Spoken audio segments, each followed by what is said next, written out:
Millionaire takes Mistress to the spa. Pregnant wife follows them and finds the truth. They say trust is the fragile foundation on which love stands. But what happens when a woman who has given her entire heart, her faith, and the promise of tomorrow to her husband suddenly suspects betrayal? Meet Catherine Saunders, a radiant mother-to-be who senses the cold grip of deception creeping into her once happy marriage. Rumors swirl that her wealthy husband, Sebastian, has been seen at an exclusive spa with a mysterious woman at his side. Fueled by heartache and desperation, Catherine embarks on a journey of discovery, unaware that the truth she's chasing might unravel every belief she's ever held dear. Catherine Saunders felt a flutter in her belly, a movement from the tiny life growing inside her, and her heart soared for a moment. Ever since she'd discovered she was pregnant, she'd dreamed of cradle lullabies and the delighted laughter of a child. The Saunders name was not a mere family name. It was a dynasty in the making, anchored by Sebastian Saunders, her husband, and the master of their estate. Sebastian was not just any successful man. He was a millionaire businessman with powerful connections in real estate, technology, and finance, making him one of the city's most sought-after magnates. Like many wives in their social circle, Catherine had been raised to appreciate the privileges that came with such a marriage: the lavish galas, the exclusive dinners, and the community of high society influencers. Yet, in her heart, Catherine had never wanted anything more than a loving, stable family life. She craved real emotional intimacy, a sense of belonging that couldn't be bought or sold. In recent weeks, however, Catherine felt an unsettling chill in her home. Sebastian had become distant, frequently staying out late, traveling without explanation, answering phone calls in hushed tones behind locked doors. At first, she dismissed these changes. After all, men like Sebastian lived complicated lives, their business dealings often at the whim of late-night negotiations or discreet partnerships. Catherine's inner circle of friends, including a warm-hearted confidant named Sophia Carter, reassured her that Sebastian was simply occupied with urgent deals that would secure their future. But the doubts came anyway. Catherine found herself staring at a single hairpin on Sebastian's nightstand. It wasn't hers. She wore short, cropped hair that left little room for pins or ribbons. She tried to rationalize it. Perhaps it belonged to their housekeeper, Harriet White, or maybe it had simply fallen out of a visitor's pocket during the last dinner party. Yet something about the foreign accessory clashed with her sense of order and security. Even more telling were the rumors swirling through the exclusive circles of Oakbridge City. Whispers suggested that Sebastian had been spotted more than once at a private spa called the Velvet Magnolia with a beautiful brunette. The Velvet Magnolia was a clandestine retreat located in an unmarked building near the upscale Riverview district. It catered to the wealthiest clients who demanded anonymity and the finest treatments.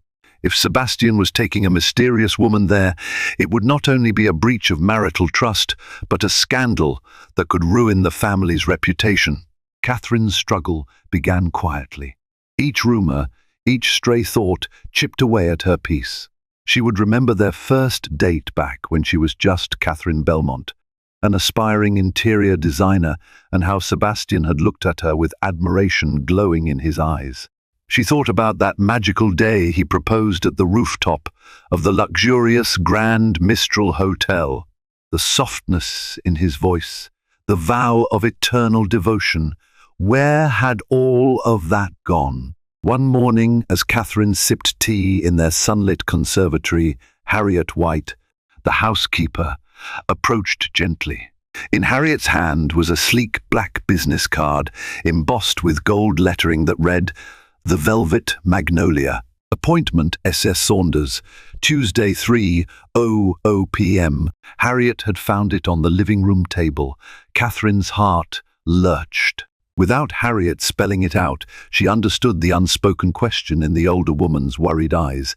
Did Sebastian usually leave such items lying around? Did Catherine know about this appointment? When Harriet left, Catherine closed her eyes, pressing the card to her chest. Every nerve in her body told her that this was the sign she'd been dreading. Sebastian was planning a visit to the Velvet Magnolia at 3:00 p.m. on Tuesday. If the rumors were to be believed, he would not be going alone. She thought of confronting him outright, but pride and an underlying fear of what direct questions might reveal held her back. Instead, Catherine decided to confide in her closest friend, Sophia Carter, a woman known for her level-headed wisdom. Sophia was a beloved figure in Oakbridge's philanthropic circles and had once volunteered at the Velvet Magnolias fundraiser, giving her a sliver of insight into how that private spa operated. That evening, Catherine carefully placed the business card in her diary and tried to coax Sebastian into conversation over dinner. He was polite, but his warmth felt forced, distant. He spoke about a possible business merger with the Martinelli Corporation and asked how Catherine was feeling during her pregnancy. She answered, forcing a smile and nod, while inside she was shriveling under the weight of suspicion. She said nothing of the spa or the rumors, telling herself that if Sebastian was guilty, confronting him would only make him hide his affair deeper. If he was innocent, she didn't want to cast unwarranted aspersions. Yet, as the night wore on, Catherine lay awake in the darkness, listening to her husband's steady breathing. She realized with a pang that love, for all its power, could be overshadowed by fear. For the first time, she considered following Sebastian, an act that felt almost like a betrayal of her principles. But if there was another betrayal going on, she deserved to know. A few days later, Catherine and Sophia met for lunch at the refined Orchid Terrace Cafe. Located on the top floor of the Willowstone Tower, the cafe was known for breathtaking panoramic views of Oakbridge City. Catherine and Sophia sat at a corner table overlooking the shimmering river, a gentle breeze fluttering the white tablecloth beneath their plates of fresh salad and artisan bread. Sophia looked stunning as always, wearing a cobalt blue sheath dress that highlighted her graceful figure. More than her poise, though, she was renowned for her perceptive nature. When she saw Catherine's tense shoulders and the anxious glimmer in her eyes, her smile faded. "Catherine, dear, you look troubled," Sophia said softly. "Is it the pregnancy or something else?" Catherine sighed, pressing a hand gently against her belly. "It's Sebastian," she admitted. I think he might be seeing someone else. And I have a hunch it has to do with this spa, the Velvet Magnolia." Sophia's eyes widened. "Oh, Catherine, are you certain?" "I don't know," Catherine mumbled, tears threatening to spill over. "I found a hairpin in our bedroom. There are rumors, and Harriet gave me one of his business cards for an appointment there." Sophia reached across the table, laying a comforting hand over Catherine's. "I've been to that spa once for a charity event. Security is extremely tight.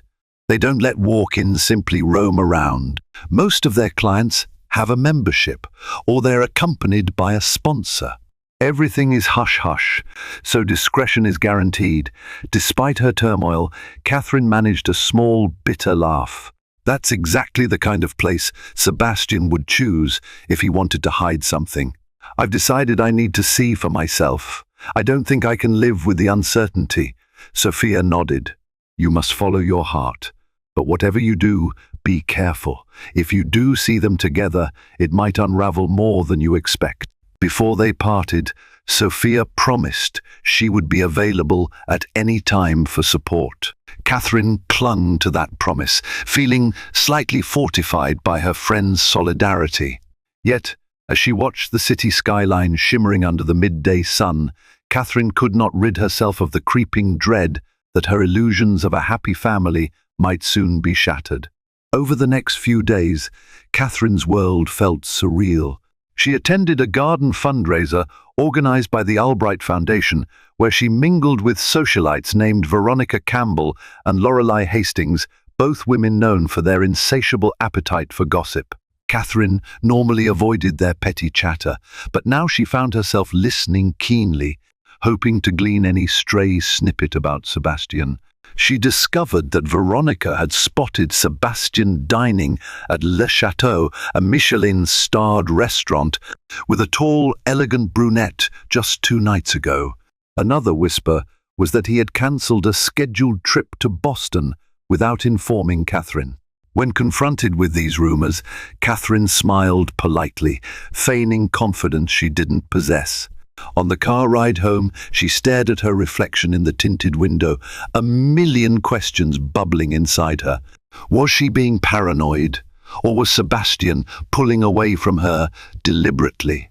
Despite the heartbreak, she maintained her composure in public, mindful of how quickly the rumor mill could crush someone's reputation. She feared that if Sebastian was indeed involved with another woman, Catherine's soon-to-be-born child might be entering a broken home. The feeling of helplessness weighed heavily on her heart. Still, there was a kernel of determination. She would find out the truth herself before making any drastic decisions. The evening before Sebastian's fateful spa appointment, Catherine waited in the living room, lights dimmed, holding a book she had no intention of reading. When Sebastian returned home, his posture looked tense. He set down his briefcase and mumbled a greeting, glancing at Catherine as if trying to measure her mood. "Long day?" she asked softly. He nodded, removing his tie. "Yes, I had back-to-back meetings. How are you feeling, Cat? Everything okay?" He used his favorite nickname for her, a whispered ghost of their old intimacy. She forced a smile. "The baby's been active. I'm doing fine, though." Her voice faltered, wrestling between fear and the yearning for honesty. She recalled her vow to investigate rather than confront. "I've been a bit restless, missing our old times." Sebastian's eyes flickered with something: guilt, sorrow, or maybe just exhaustion. "I promise things will be calmer once the Martinelli deal is finalized," he said, stepping forward to place a hand gently on her shoulder. "I'm sorry I've been so busy." Catherine exhaled, leaning into his touch even though it felt half-hearted. The clock on the mantel chimed, signaling the late hour, and Sebastian excused himself. She sat there, motionless, until she heard the click of their bedroom door closing. Then, steeling her resolve, she rose and made her way upstairs to her private study. The plan was simple. She would discreetly follow Sebastian to the Velvet Magnolia. Harriet, loyal and concerned, agreed to drive Catherine or arrange a discreet car service so that her presence wouldn't stand out. Catherine had a wide-brimmed hat, sunglasses, and a modest coat far from her usual high society attire. She hoped that by blending into the background, she could sneak into the spa and see who Sebastian was meeting. That night, Catherine barely slept. She ran through scenarios in her mind. What if she caught them kissing in a private suite? Would she confront Sebastian there, or would she quietly gather evidence and walk away? As she tossed and turned, her heart beat like a frantic bird trapped in a cage. The baby inside her stirred as if responding to her turmoil. Dawn brought fresh anxieties. Over breakfast, Sebastian seemed preoccupied, replying in curt sentences whenever she tried to speak. Catherine forced a neutral smile, wishing him luck at his supposed meeting. He kissed her cheek with a perfunctory gentleness before leaving. The moment she heard the front door close, she turned to Harriet, who nodded with understanding. They would wait a few hours, then set out in Harriet's modest sedan, hoping to remain undetected as they followed Sebastian's Mercedes. At 2:00 p.m., Harriet and Catherine sat in a parked sedan half a block away from Sebastian's office tower. The imposing steel and glass structure soared into the sky, a testament to Sebastian's success. Catherine, wearing a simple beige coat and a wide-brimmed hat to shield her face, watched through tinted windows. Butterflies raged in her stomach, "I see him," Harriet said softly. "He's stepping out of the building now." Catherine's pulse quickened. She glimpsed Sebastian emerging through the revolving doors, impeccably dressed in a navy-tailored suit. A driver opened the door of Sebastian's black Mercedes, and he slid in smoothly. Moments later, the vehicle glided into the busy afternoon traffic. "Follow him," Catherine instructed. Harriet took a measured breath, then steered into the street. The city was bustling with midday commerce, but Harriet maintained a respectable distance, weaving carefully through the traffic. Catherine's heart hammered as they approached the upscale Riverview district, passing rows of high-end boutiques, art galleries, and quiet sidewalk cafes. She recognized the opulent building that hid the velvet magnolia behind its nondescript facade. Sure enough, the Mercedes pulled up to a private, gated entrance. A valet rushed out, opening Sebastian's door. Catherine pressed herself down in the seat, peering over the window's edge. She saw Sebastian step out, glancing around.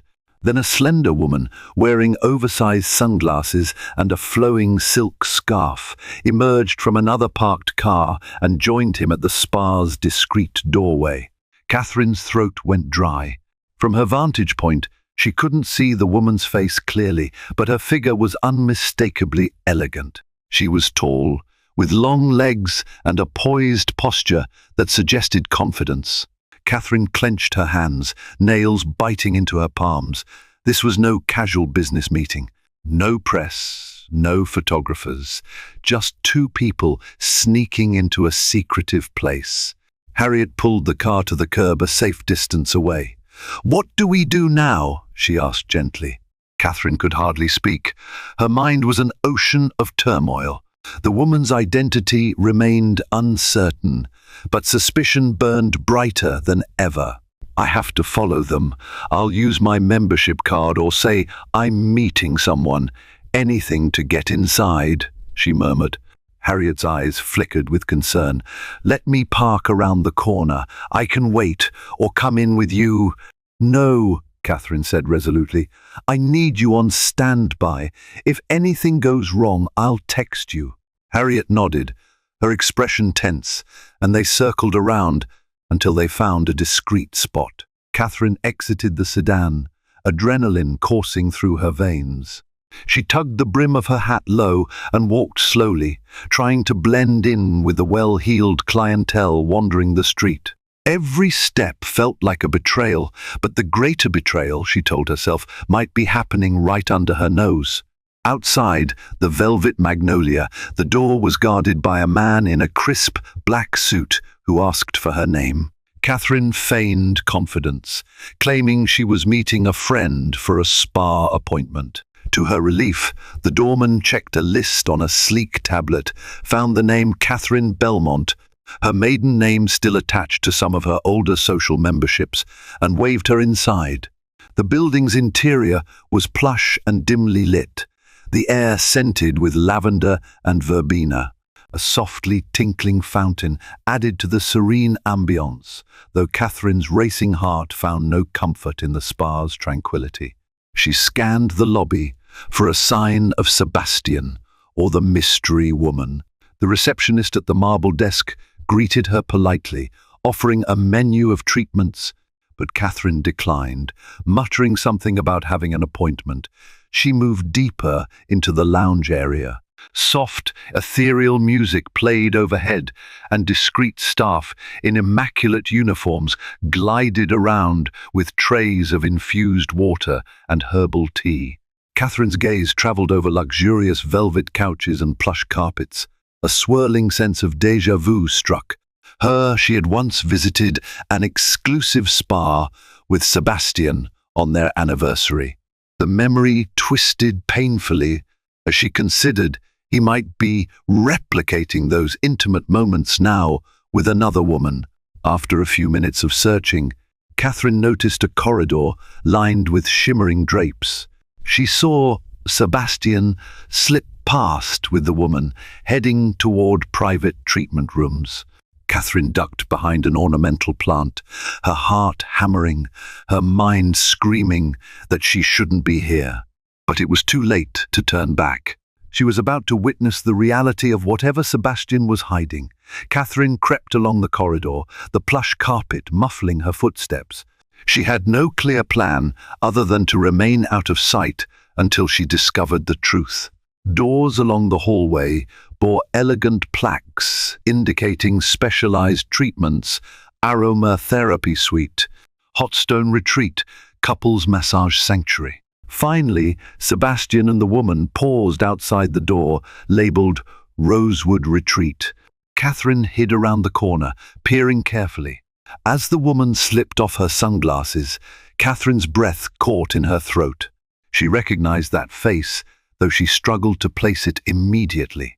Dark, glossy hair, framed sharp cheekbones, and full lips. A name sprang to Catherine's mind, Elena Moretti. Elena Moretti was a well-known socialite who had once dated a prominent politician's son, Jonathan Price. Catherine had seen her at several fundraisers and had even spoken to her briefly. Elena's aloof demeanor and rumored affairs had made her a frequent topic of hushed gossip. Could Elena be Sebastian's mistress? Catherine peered more closely.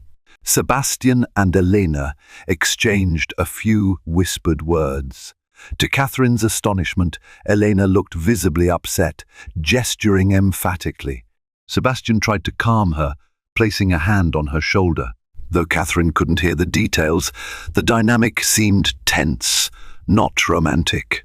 That observation, however, did little to quell the storm raging inside Catherine's heart. Sebastian ushered Elena into the Rosewood Retreat room. The door closed behind them. Catherine stood frozen, wanting to storm in and demand an explanation. Yet she remained paralyzed by the fear of what she might see, what she might hear. Just then, a spa attendant approached, forcing Catherine to glide back down the corridor and pretend to be studying the framed artwork on the wall. "Excuse me, madam," the attendant said politely. "May I help you find your suite?" Struggling to keep her composure, Catherine nodded. "Ah, yes. I'm here for a short facial treatment." She offered a tight smile, hoping to appear convincing. "Of course," the attendant responded. "If you proceed this way to the main lounge, we can arrange a room for you." Catherine's mind raced. She needed a plan to stay close to that door without raising suspicion. Slowly, she followed the attendant back to the lounge, making small talk about possible treatments. Her gaze flickered repeatedly toward the corridor. Time felt like it was stretching out. Every passing second threatened to unravel the final threads of her composure. While the attendant prepared some options, Catherine slipped away discreetly. She couldn't bear not knowing what was happening inside the Rosewood Retreat. She returned to the corridor, which now lay silent. Placing her ear against the door, she strained to make out any sound. At first, the thick walls yielded nothing. Then she heard muffled voices, Sebastian's low baritone and Elena's higher pitch. Fragments of conversation reached Catherine in disjointed pieces. Something about timing, money, and cannot let her find out. Catherine's heart dropped. Each snippet reinforced her fears. They were talking about a secret that Sebastian worried Catherine might discover. Was it an affair they were discussing? Was Elena pregnant too? That horrifying thought flashed through Catherine's mind, making her feel faint. A rush of footsteps made her jump. She hastily backed away from the door, dashing down the hallway to hide in a small alcove. A spa manager, tall and poised, walked by. Catherine pressed herself against the wall, waiting until the manager disappeared around a corner. She exhaled shakily. She couldn't continue eavesdropping without risking exposure. Just then, the door to the Rosewood Retreat opened a sliver. Catherine peeked around the corner. She glimpsed Sebastian emerging alone. He stepped into the corridor, running a hand through his hair as if frustrated. Elena did not follow immediately. Catherine's entire body tensed, unsure whether Sebastian would come her way or return to the lounge. To her relief, Sebastian moved in the opposite direction, heading toward a door marked Executive Office. Catherine seized the opportunity. She darted toward the slightly ajar rosewood retreat door, breath hitching in her throat. If she could confront Elena alone, she might extract the truth. Summoning her courage, Catherine pushed the door open wider and slipped inside. The rosewood retreat was an opulent private suite, draped in warm, earthy tones, dark wood paneling, plush seating, and a faint scent of jasmine incense. Elena stood by an ornate vanity mirror, removing her scarf. She spun around when Catherine entered, her eyes going wide with shock. For a moment, neither spoke. Catherine closed the door behind her quietly, steeling herself. "Elena Moretti," she said in a trembling voice. "I know who you are." Elena's expression shifted from surprise to guarded composure. "Catherine Saunders," she replied, her voice smooth as silk. "I didn't expect you. Here." Catherine's fists clenched at her sides. She was acutely aware of the child inside her, and how every second in this place felt like a threat to the stability she'd longed for. "I want to know what's going on between you and my husband. You owe me an explanation." For a moment, Elena's eyes flickered with empathy before they hardened. "I owe you nothing," she answered curtly, but her voice betrayed nervousness. "You shouldn't be here." "Sebastian, how dare you say his name as if you're the one with the right to be with him?" Catherine shot back. Anger and betrayal welled in her chest. "Tell me now, are you and Sebastian lovers?" Elena's lips parted, but she hesitated, seeming to weigh how much to reveal. "Our relationship is complicated," she finally said, carefully choosing her words. "If Sebastian hasn't told you, I'm not sure it's my place to disclose everything." Catherine fought the urge to scream. "I heard you both talking about secrets and money, and your meeting in a private spa behind my back. That hardly seems innocent. I'm pregnant with his child, and I will not be kept in the dark."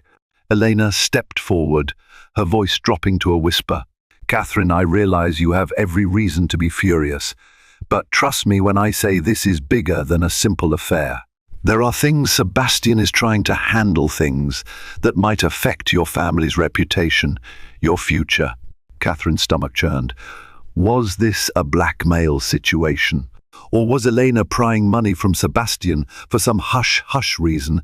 Catherine's anger flared even brighter at the thought that her husband might be paying off another woman. "Stop speaking in riddles," Catherine demanded. "I deserve the truth." Elena's eyes flickered with something like pity.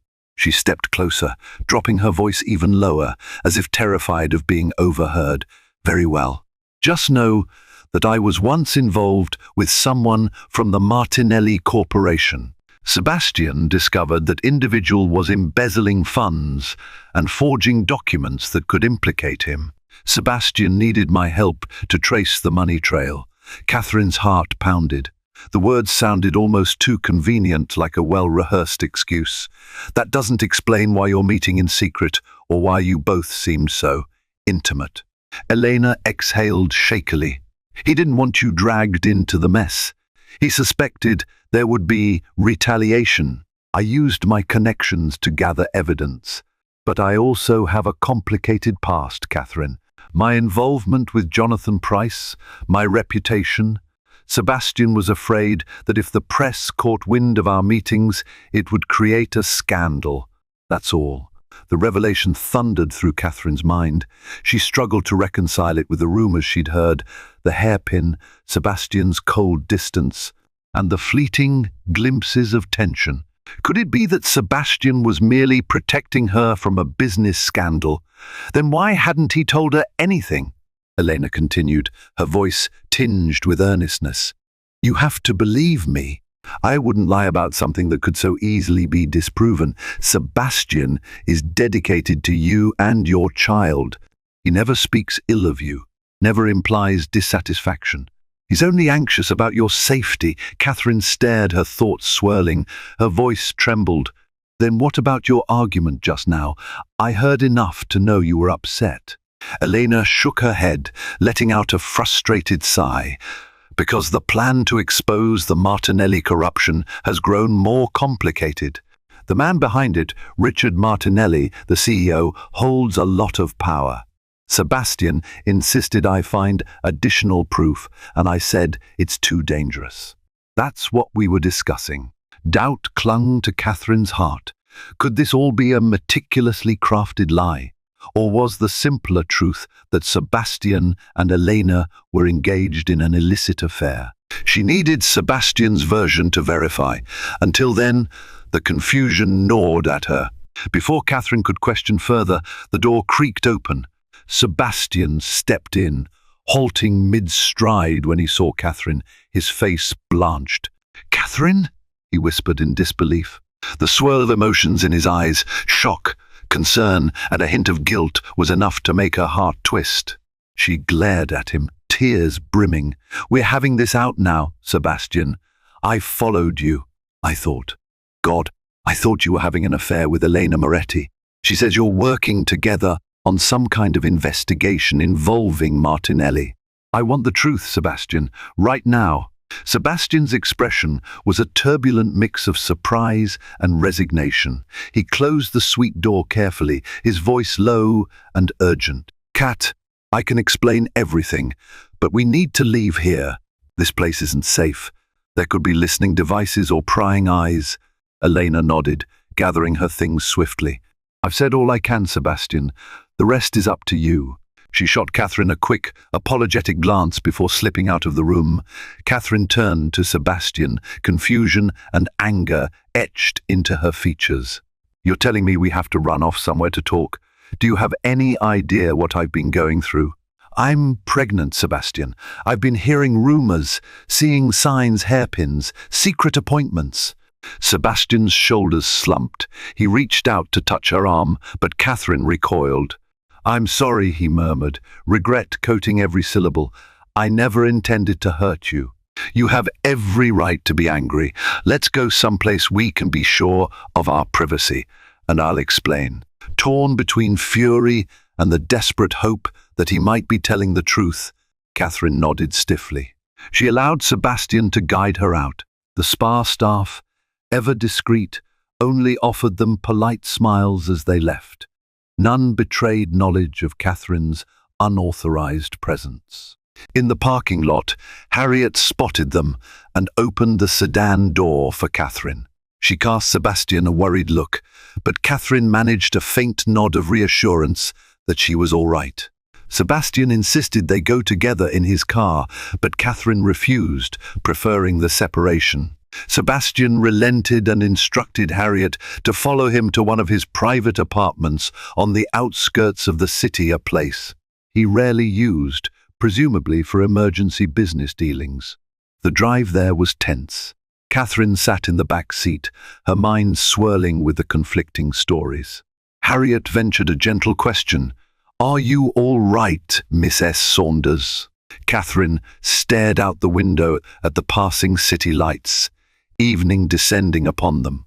"I'm not sure," she answered honestly. She felt numb, exhausted from the emotional roller coaster. At last, they arrived at an unassuming high-rise building. Sebastian parked in the underground garage and led the way to a well-furnished, modern apartment on the 10th floor. Harriet waited in the car at Catherine's request. She wanted to face Sebastian alone. Inside, the apartment's minimalistic decor contrasted sharply with the opulence of their estate. A single large window offered a sweeping view of Oakbridge's skyline. Sebastian flipped on a few lamps, revealing a neat living space with a small bar, a leather sofa, and a glass coffee table. Catherine stood rigidly, arms folded over her chest, waiting. Sebastian ran a trembling hand through his hair. "Cat, please sit. Let me explain." With a sigh, Catherine settled onto the sofa, eyeing her husband warily. "Start talking." He remained standing, pacing as though haunted by his own decisions. "You know the Martinelli deal I've been working on. I discovered discrepancies, large sums of money going missing, offshore accounts. I confronted Richard Martinelli, and let's just say he's not a man who likes to be cornered. He threatened me, implied that harming my reputation or worse would be easy for him. Catherine pressed a hand to her forehead. That's serious. Why didn't you just go to the authorities? Sebastian exhaled. Because the evidence was circumstantial. And Martinelli has connections everywhere, including law enforcement. I needed concrete proof of wrongdoing, something so incriminating he couldn't wriggle free. That's where Elena Moretti came in. Catherine frowned. Why her? She has ties to the Martinelli family through an old relationship. She knew some of the shell companies they use. When I discovered that, I reached out. She wanted a substantial fee for her cooperation. Catherine's jaw dropped. You were paying her? Yes, Sebastian admitted, his tone laced with guilt. I was funneling money into an account for Elena so she'd provide me with confidential data. She also said she was risking her life to do this, so she demanded I keep everything under the radar. No one could find out, especially you, because Martinelli might track any moves that look suspicious. Like me confiding in my wife. Catherine's anger flared. You could have told me anyway. I'm your partner, Sebastian.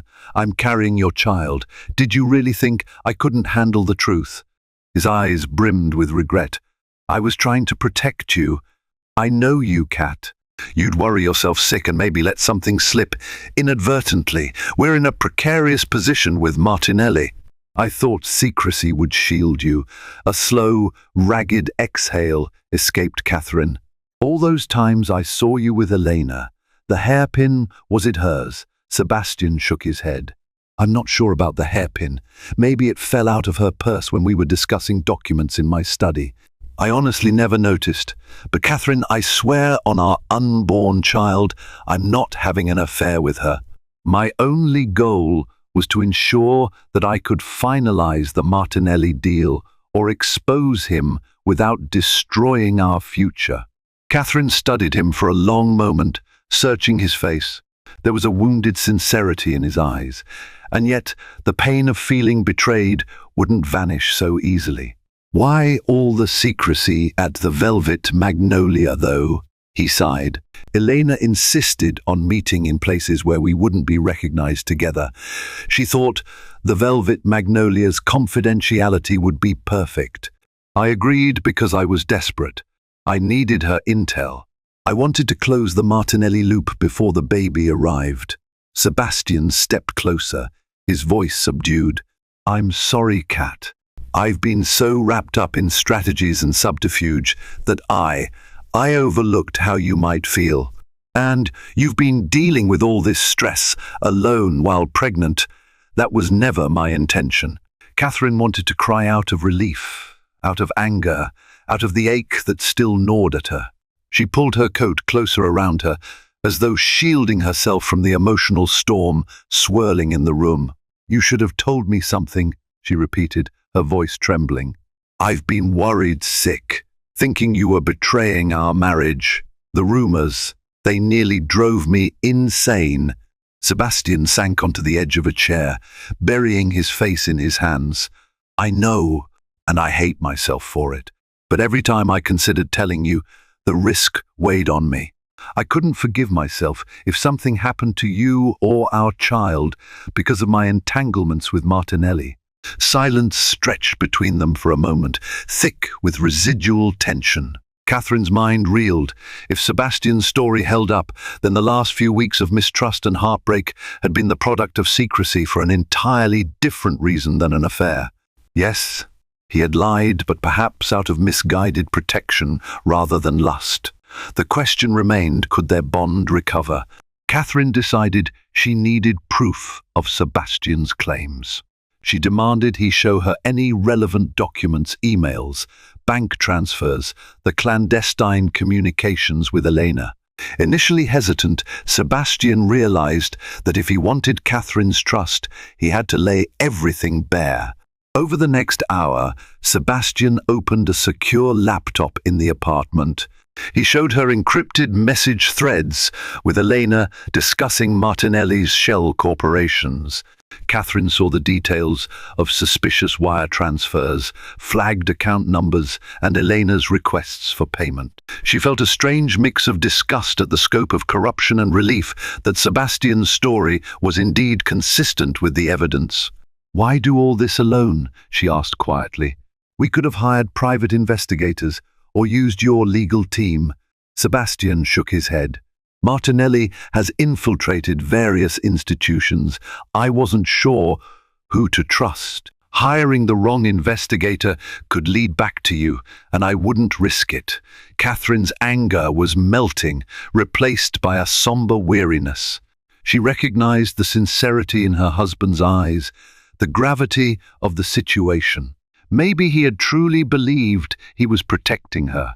But a wound still throbbed in her chest, the sense of being sidelined, excluded from life-altering decisions. Sebastian stood, crossing the room. He gently pressed his hand to Catherine's abdomen, where their child rested. "Everything I do is for you and our baby," he murmured. "I know I've made mistakes, but please believe that my love for you has never wavered." Catherine swallowed hard. Tears welled, but she refused to break down just yet. "Show me how you plan to resolve this," she said, her tone more determined. "I'm your wife. Let me in." Sebastian nodded, relief flickering across his face. "I will. Going forward, no more secrets." They spent the next few hours discussing strategy, how Sebastian hoped to confront Martinelli with the evidence once it was ironclad, forcing him to back out of the merger quietly. If Martinelli resisted, Sebastian would hand over the documentation to a trusted federal contact he'd recently established. The entire scenario felt larger than life, and Catherine realized with dismay that if Martinelli learned of her involvement, the danger could escalate. By the time they left the apartment, darkness had fully settled across the city. Harriet, ever patient, was waiting in the car. Catherine told her they were returning home together in Sebastian's Mercedes. Harriet could follow or go back independently. The older woman gave Catherine a relieved hug before departing, clearly sensing the shift in Catherine's demeanor, less frantic suspicion, more sober determination. In the car with Sebastian, Catherine stared at the city lights flashing by. She recalled the swirl of rumors among socialites, the ominous sense of betrayal that had haunted her. Now, a new worry filled her thoughts. Martinelli was powerful, unscrupulous. If push came to shove, how far would he go to silence Sebastian? Sebastian noticed her tension. "We'll get through this," he said, taking her hand gently. "Once this is resolved, we can breathe again." She clasped his hand, the first sign of physical affection in weeks. "We'd better," she whispered, "for our baby's sake." Over the following week, Catherine and Sebastian continued their public routines while secretly collaborating on how to finalize the evidence against Martinelli. Sebastian took a step back from private meetings with Elena. Their interactions became strictly digital or through untraceable phone calls, ensuring minimal risk of exposure. Catherine felt her anger at Sebastian gradually recede, replaced by a cautious sense of unity. They were allies now, forging a path through treacherous territory. Yet, tension clung to every moment, as if disaster lurked around the corner. At home, Harriet took care to respect their privacy, but offered silent support, always ready to assist. Catherine noticed the telltale signs of Harriet's concern, a knitted brow, anxious glances, whenever Catherine left the estate. Meanwhile, the pregnancy advanced. Catherine's belly grew rounder, and she made frequent visits to her obstetrician, Dr. Vanessa Green, who commended her on staying relatively stress-free. Catherine managed a weak smile at that, wondering how Dr. Green would react if she knew the swirling chaos in Catherine's personal life. Still, feeling her baby's kicks offered a poignant reminder of what truly mattered. Word had spread that Catherine and Sebastian seemed to be at odds. Those glimpses of coldness in public events hadn't gone unnoticed. Rumors were unstoppable in high society. Veronica Campbell cornered Catherine at a charity luncheon, inquiring about the status of her marriage. Catherine brushed her off politely, attributing any tension to Sebastian's heavy workload.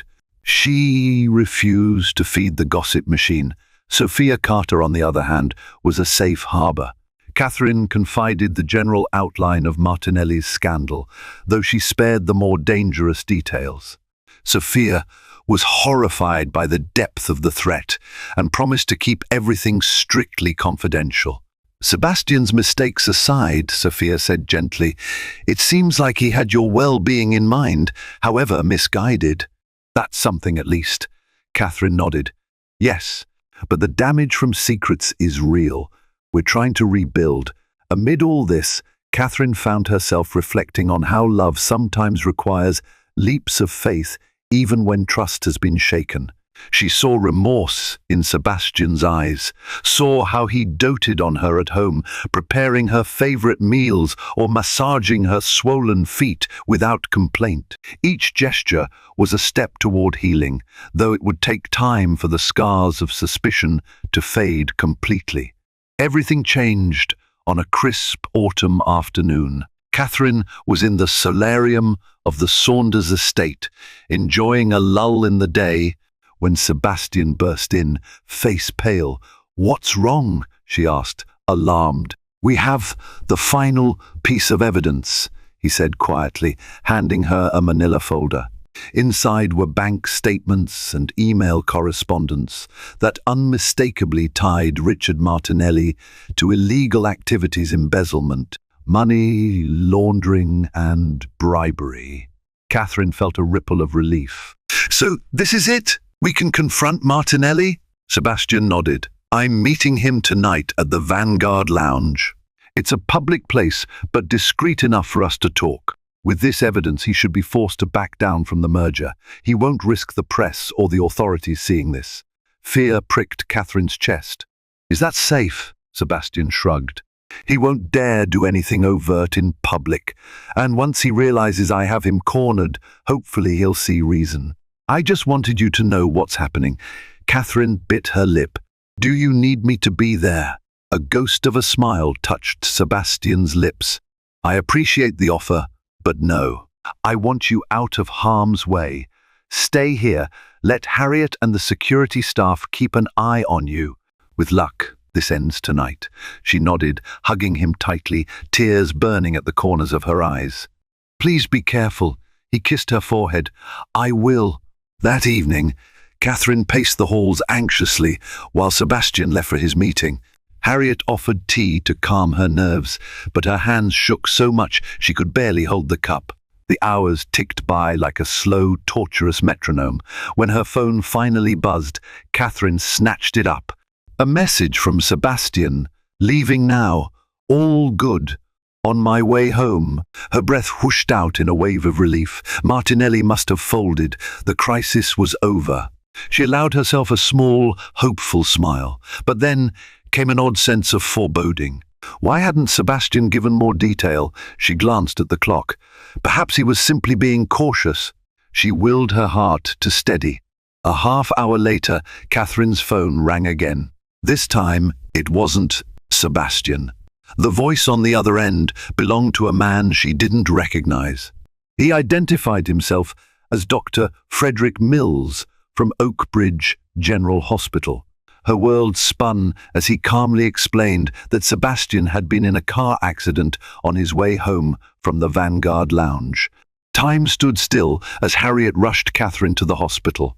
The baby kicked wildly inside her, sensing her panic. Once they arrived, a flurry of nurses and doctors guided Catherine through the bustling corridors to a private waiting area. She could barely register faces or names, so consumed was she by fear and dread. Eventually, Dr. Mills emerged, looking exhausted but steady. "Mrs. Saunders, your husband was in a serious collision. He was unconscious when the paramedics arrived. We've stabilized him, but there's head trauma, and we need to conduct more tests to assess internal injuries." Catherine collapsed into a chair, tears streaming. Harriet pressed a reassuring hand to her shoulder. "Will he be all right?" Catherine managed to ask, her voice cracking. "Doctor?" Mills's expression was compassionate but guarded. "It's too early to say for certain. He's in critical condition. The next 24 hours are crucial." Catherine's world threatened to crumble. She'd spent so many weeks believing Sebastian was cheating, only to discover a dangerous plot that he'd tried to shield her from. Now, with everything nearly resolved, fate had dealt them this catastrophic blow. She thought of Martinelli. Was this truly an accident? Or had Martinelli orchestrated something? The mere suspicion made her blood run cold. Sophia arrived soon after, offering to contact family members and coordinate anything Catherine needed. Catherine tried to remain composed for the sake of her unborn baby, but the horror and stress gnawed at her every breath. Finally, she was allowed a brief visit. Inside the ICU, Sebastian lay motionless, hooked up to monitors and the fourth lines, his face battered and bruised. Catherine's heart twisted with guilt. She took his hand in hers, whispering, "Please come back to me. We need you. Our baby needs you." The hours blurred together. Catherine dozed fitfully in a chair outside his room, Harriet nearby. Around dawn, Sebastian regained partial consciousness. Doctors rushed in to examine him. Catherine overheard snatches of medical terminology: contusions, swelling, possible concussion.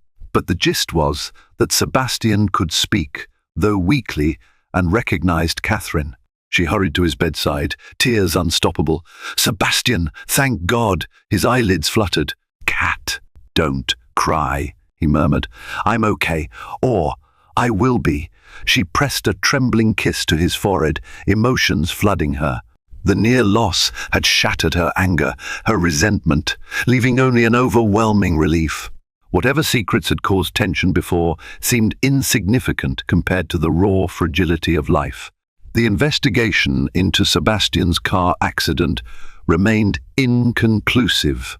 The police concluded it might have been a drunk driver crossing lanes, but Catherine and Sebastian harbored doubts about Martinelli's possible involvement. However, in the aftermath, Martinelli abruptly withdrew from the deal, citing health and family reasons, and no longer posed a threat.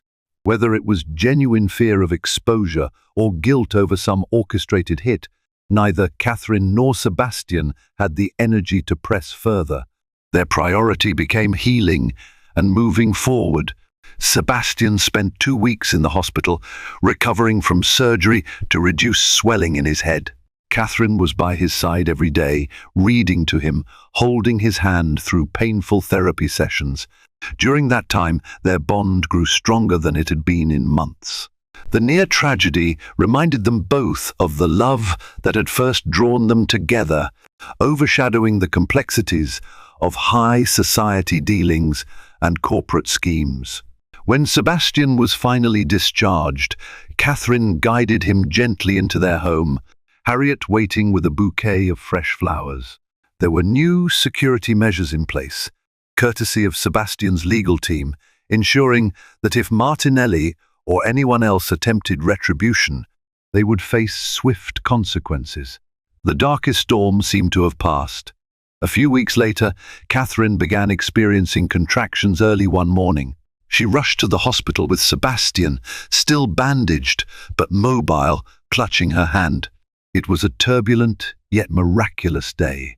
By nightfall, they welcomed their daughter, Arabella Saunders, into the world. Sebastian wept openly when he held Arabella for the first time, pressing his face to the downy softness of her head. "She's perfect," he whispered, voice shaking with emotion. Catherine smiled through tears of her own. In that moment, every ordeal they'd endured felt distant and faint. Their marriage had been tested, battered by secrets and near tragedy, but here they were complete, with a child in their arms. In the weeks that followed, Elena Moretti quietly slipped out of Oakbridge's social circles. Some said she moved overseas to escape the fallout of the Martinelli scandal. Catherine never saw her again, but on one occasion she received a single text from an unknown number. "I'm glad Sebastian's okay. Best wishes for your family." Catherine responded with a simple thank you, letting the past rest, life settled into a new, gentler rhythm. Sebastian gave Catherine a heartfelt apology once more, promising transparency and partnership above all else. Catherine, in turn, acknowledged that her own fears had led her to act impulsively, but she was grateful that it had revealed the true nature of Sebastian's secrets. Together, they focused on creating a nurturing environment for Arabella, determined not to let the ghosts of mistrust haunt them again. Even in high society, where gossip thrived and fortunes rose and fell, the Saunders name survived. Stories circulated about Sebastian's near-fatal accident and rumoured conflicts with certain business tycoons, but Catherine and Sebastian faced these rumours hand in hand. Their shared ordeal had forged a deeper connection, a renewal of vows unspoken but deeply felt. And so, the millionaire husband who had taken his supposed mistress to an exclusive spa was not the philanderer Catherine had feared. Instead, he was a man caught in a dangerous game of corporate intrigue, willing to endure secret deals and hush-hush meetings to protect his family. Catherine's pursuit of the truth had tested her faith, but it had also led them to confront the underlying fragility of life, love and trust. They emerged stronger, bound by a promise that no matter the storm, they would face it together. Their story, rife with drama and unexpected twists, became a cautionary tale among their circle. Never assume, always communicate, and remember that the greatest wealth is the unbreakable bond of family. Thank you for journeying with us through the labyrinth of love, betrayal, and redemption in Millionaire Husband Takes Mistress to the Spa, Pregnant Wife Follows Them and Finds the Truth. As you've seen, secrets can be more than just whispers of the heart. They can forge alliances or shatter trust. Catherine's determination proved that sometimes we must risk everything we hold dear to uncover the truth, and in doing so, we might find a deeper understanding of love's resilience. Sebastian's near tragedy underscored how fragile life can be, pushing them both toward a reckoning that ultimately strengthened their marriage and gave a new meaning to family. Pregnant wife confronts millionaire husband at a hotel bar after catching him with mistress. A hushed tension filled the opulent bar at the Plaza Hotel, where glittering chandeliers shimmered over velvet seats and polished floors. There, near the gleaming marble counter, stood Anna, her heart thundering, her pregnant belly a silent testament to months of secrets and suspicions. She couldn't tear her eyes away from Daniel, her billionaire husband, who was leaning far too close to a woman in a figure-hugging red dress. A swirl of betrayal and fury surged through Anna's veins, compelling her to take a step forward. Voices in her mind warned her to run, but she couldn't. She had come too far to simply turn back now. Anna Calhoun married Daniel Calhoun 3 years ago in a lavish ceremony that lit up the society pages. Every detail had been meticulously planned, the grand hall decorated with over 100,000 white roses, the custom lace gown from Vera Wang, the multi-tiered cake that shimmered under chandeliers. Their union was celebrated like a fairy tale come to life, but Anna never quite believed in perfect fairy tales. She knew that behind the sparkle of wealth there could be long shadows of ambition, secrecy, and unspoken resentments. Before marrying Daniel, Anna was a small-town girl from Ohio. Her father worked at a local auto parts factory, and her mother taught second-grade children. Anna's ambition was to move to a bustling city, maybe become a journalist or writer, to share stories of courage and transformation. Meeting Daniel was the biggest transformation of her life. He was everything she had ever imagined: tall, charismatic, financially successful beyond reason. His business empire, Calhoun Industries, owned a chain of global tech firms, real estate investments, and even a few luxury brands. By the time Anna met him at an art fundraiser in Manhattan, Daniel had already claimed the title of billionaire and the attention of every socialite in New York. They had a whirlwind romance, exclusive dinners at Michelin-starred restaurants, spontaneous trips to Europe in his private jet, and passionate nights in his penthouse overlooking Central Park. Yet even in those heady days, Anna sometimes felt a rift forming. Daniel was always on his phone, dealing with urgent matters, whispering about investor calls. At first, she attributed it to the demands of high-stakes business. But over time, the phone calls grew more secretive, the late-night meetings more frequent, and the explanations less convincing. When Anna discovered she was pregnant, she was overjoyed. She hoped this would help them both reconnect and step away from the shadows that seemed to linger. But as her belly grew, Daniel seemed more distant than ever. Dinners at home became dinners alone. Business trips multiplied, and the rumors, those echoing whispers of a mistress, began to swirl among the staff of their penthouse. It was a housekeeper's accidental mention that first planted a seed of doubt in Anna's mind. There was talk of Daniel being seen at odd hours with a mysterious woman, a swirl of perfume clinging to his suits at times when he was allegedly just working late.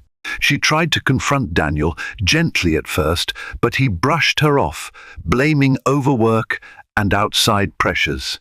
Anna wasn't satisfied, but she lacked concrete proof. With the pregnancy draining her energy, she buried her doubts, hoping her husband would come to his senses, or that her mind was simply exaggerating from hormones and stress. A love so strong couldn't just vanish, she convinced herself daily. She tried to recall the simple, genuine moments early in their relationship, nights of laughter and comfort, their shared dreams for a happy family. It was enough to keep her afloat, at least for a little while. One evening, Anna was in her study, once her writing nook, now more of a neglected corner, when the phone rang. Daniel had forgotten his personal phone at home. On the caller ID, an unfamiliar name flashed, Tessa. Something in Anna's chest tightened, a primal sense of dread. She answered. A female voice, sultry and self-assured, asked for Daniel. Anna struggled to keep her voice calm. "He's not here right now," Anna said. "May I ask who's calling?" "This is Tessa, his business associate," the woman replied. "We have a meeting scheduled in an hour. Just let him know I'll be waiting at the Golden Vine restaurant. He'll know what it's about." When Anna confronted Daniel about Tessa later, the expression on his face was fleeting, caught between guilt and feigned indifference. He insisted Tessa was just a new consultant he'd hired to help with a deal overseas. In typical Daniel fashion, he pivoted the conversation, making Anna feel childish for suspecting anything. But the weight in her chest refused to fade. As the weeks passed, more odd incidents surfaced. Jewelry receipts in Daniel's briefcase that didn't match anything Anna had ever seen. Cryptic texts on his phone that he shielded from view. He started wearing cologne she'd never smelled before. Where once he would come home from an overseas trip, eager to hold her, now he walked in, phone pressed to his ear, barely acknowledging her presence. The baby in her belly kicked more vigorously each time a new wave of doubt battered her heart, as if the little life inside her sensed the tension. Late one night, Anna found herself pacing the bedroom. She touched the framed photo from their wedding, her reflection glimmering in the glass. She remembered how safe she felt in Daniel's arms, how he promised to protect her from life's harsh winds. Yet here she was, uncertain, anxious, desperate for answers. She was pregnant and exhausted, but a fierce resolve flickered within her. She would find the truth, no matter the cost. The decisive clue came from someone Anna least expected to help, Daniel's younger sister, Alicia. While Alicia wasn't particularly close with Anna, they had had their share of frosty interactions at family gatherings. She had a streak of empathy for the unborn baby. Alicia worried about Anna's health under so much stress. With eyebrows furrowed, Alicia confessed that she overheard Daniel talking about meeting Tessa at the Plaza Hotel bar in New York City. He was apparently quite insistent on secrecy. Alicia suspected it wasn't the first time they'd met there. Anna's heart hammered. The Plaza Hotel was famous for its exclusivity. The bar, adorned with classic decor and a refined ambiance, was a hotspot for discreet high society meetups. If Daniel was meeting Tessa there, it wasn't for a simple business chat. Anna realized she had to see it with her own eyes. She wouldn't rest until she had the unfiltered truth. She waited for the right moment. Daniel mentioned a business meeting scheduled for Friday evening. His manner was evasive, and he declined to give more details. That was enough for Anna. She planned meticulously, rehearsing scenarios. One moment she felt confident, steeled by righteous anger. The next, she was consumed by heartbreak, wishing she could bury her head in the sand. But in the end, the baby's well-being fueled her determination. She needed to know if this marriage, this life she was building, was a lie. Friday evening arrived, carrying a cold wind that rustled through the streets of Manhattan. Anna stepped out of a taxi a block away from the plaza. She wore a simple black maternity dress that clung to her swollen belly. She felt every bit the wronged heroine in a tragic play, but she forced herself to keep going. The doorman recognized her from past events. She offered a tight-lipped smile and prayed he wouldn't make a fuss. Luckily, he didn't. She glided into the lobby, heart pounding like thunder. Light from the grand chandeliers sparkled across the marble floors, reminiscent of a star-filled sky. She could barely hear the piano music in the background over the roar in her ears. Every footstep echoed like a final countdown to the confrontation. She found her way to the bar, a dimly lit space with plush seating and a sophisticated hush. She paused near a large palm plant, scanning the room. Then she saw them, Daniel and Tessa, at a small corner table, heads bent close, a bottle of expensive champagne half consumed. Tessa's laughter cut through the hush like a blade, confident and almost mocking. Her hand rested on Daniel's wrist. The spark in his eyes, so foreign to Anna these days, made Anna's stomach churn. Anna nearly turned around, wanting to escape the agony, but something in her refused to run. The baby stirred, giving her courage. She stepped forward, each step measured. She reached their table, her shadow falling over the pair, who looked up in surprise. Daniel's expression twisted into panic, while Tessa's red lips curled into a subtle, knowing smile. The moment felt suspended in time. Anna realized every fear, every suspicion had been warranted. She inhaled deeply and spoke, her voice trembling but resolute. "Daniel, I see your business meeting is going well." Daniel stood so abruptly that his chair screeched across the marble floor. Eyes from other guests darted toward the commotion. Tessa, with an unsettling composure, calmly sipped from her glass. Anna could see the condescension in her gaze, as though Tessa relished the scene. "Anna," Daniel began, hands raised in a gesture of surrender. Why are you here?" Anna tightened her grip on her purse strap. Her voice was cold and steady. "I think the better question is why you're here." She looked pointedly at Tessa, then at the half-empty champagne bottle. The golden bubbles sparkled like shattered trust, and with her, no less, the hush in the bar intensified. Daniel's face flushed. Tessa slowly stood, adjusting the folds of her glamorous red dress. She wore an emerald necklace that glimmered in the low light, a necklace that Anna recognized from a suspicious jewelry receipt she'd once found. "I don't think we need a scene," Tessa said lightly, looking around as if annoyed by the attention. Her confidence stoked Anna's anger. Tessa turned to Daniel with a smirk. "Maybe we should go somewhere else." "You're not going anywhere," Anna interjected, leveling her gaze at both of them. The baby shifted in her belly, an echo of the turmoil raging inside her. "Daniel, explain. Right here, right now." Daniel glanced around at the onlookers. He lowered his voice, attempting to steer them toward a more private corner. But Anna refused to move. She wanted the truth, wanted it in public if that's what it took to finally shatter the lies. When Daniel didn't speak, Tessa decided to fill the silence. "Anna, darling," she purred, "I'm sure this is all very confusing for you in your condition. But Daniel and I have business that involves negotiations, consultations, that sort of thing. He just wanted a quieter place to talk. That's all." Anna bristled at Tessa's condescending tone. "It's quite a negotiation," she spat. "Necklaces, champagne, an intimate corner booth. Really, I'd love to hear the details of this lucrative contract." She turned again to Daniel. "Is this where all your late nights and secretive phone calls have gone? Is she your strategy to expand your empire?" Daniel pressed his lips into a grim line, cheeks burning with shame. He mumbled that they should leave the bar to discuss things privately, but Anna's fury was unstoppable. "Go on," she demanded, tears threatening to escape. "I want to hear you say it. Tell me that what I'm seeing is just business." Daniel opened his mouth, but no words came out.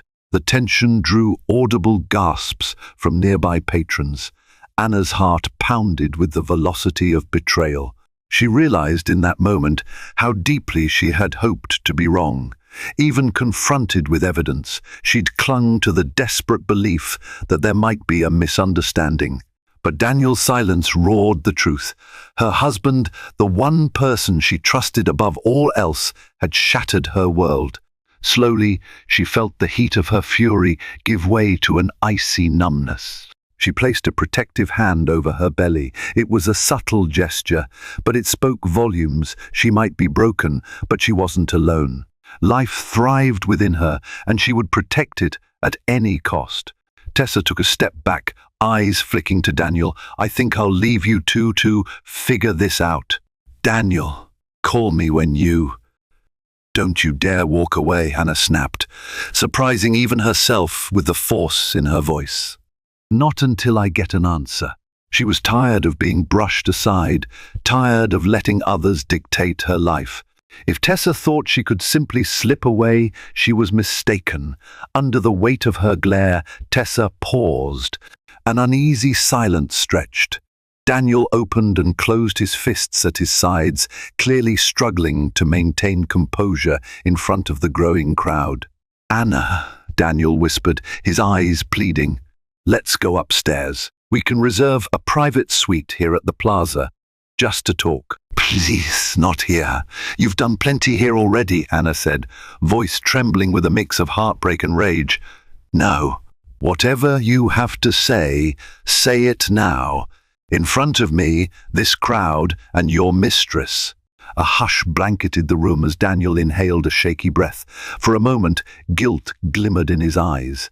Then, as if a dam had burst, words began tumbling out. He admitted he'd been seeing Tessa for a few months, initially for business advice. One deal led to after-meeting drinks, which led to something more. He hadn't meant for it to happen, but it did. He was ashamed. He claimed he still loved Anna and wanted to make things right, but he was in so deep, he didn't know how to pull himself out. Anna stood there, trembling, tears burning behind her eyes. She felt the eyes of the bar upon her, some pitying, some judging. She wanted to scream, to collapse, to rage at the unfairness of it all. Instead, she managed a choked whisper, "After meeting drinks? You had an affair while I carried our child." Daniel flinched.